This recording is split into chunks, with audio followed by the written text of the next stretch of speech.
In this edition of reShape 333, I want to take a turn and head down a little bit of a rabbit path, if I might. I want to focus on a personal leadership question more than a team leadership question.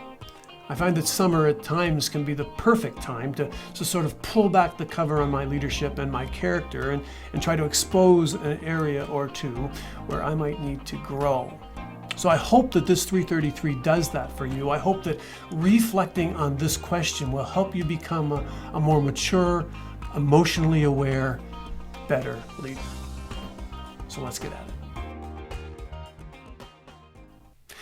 During much of my tenure leading the church that we planted and pastored for 20 years, I was the primary communicator at most weekend gatherings.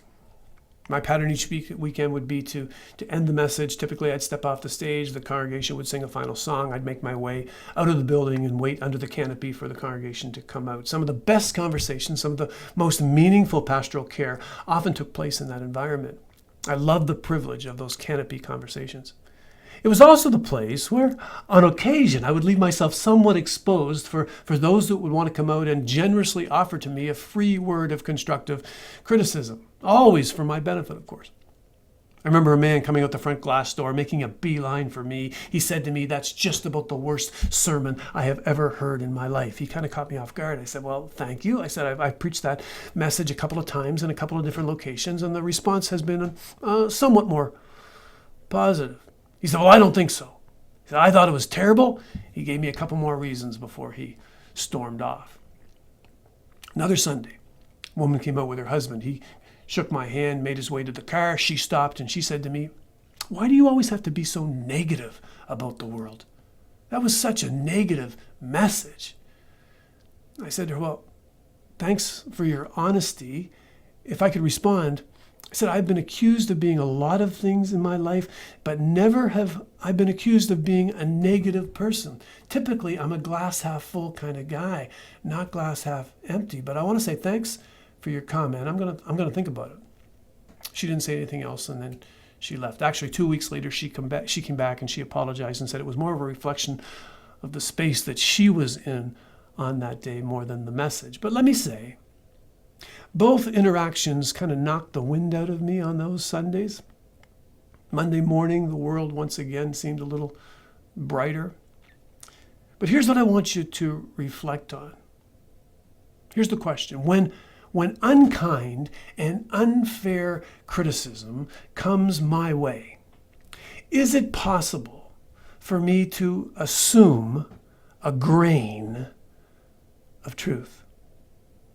Is there a grain that I shouldn't miss?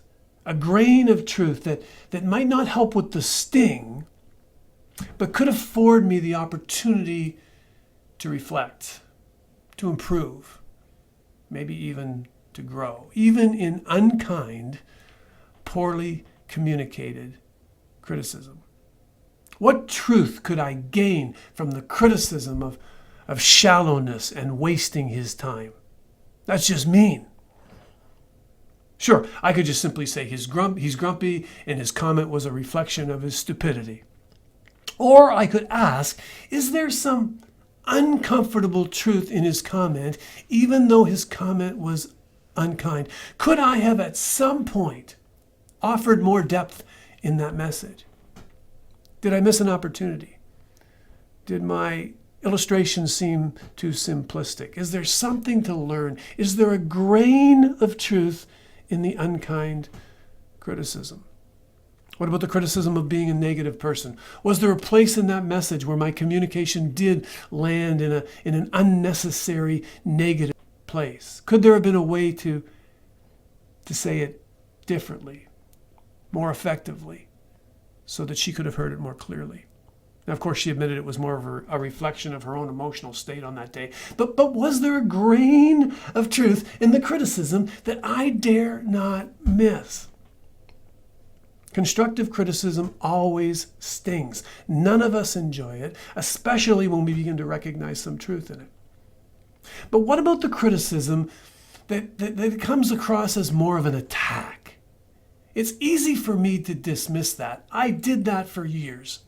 That guy's a nut. His father was a nut. His grandfather's a nut. He's a nut. That apple don't fall far.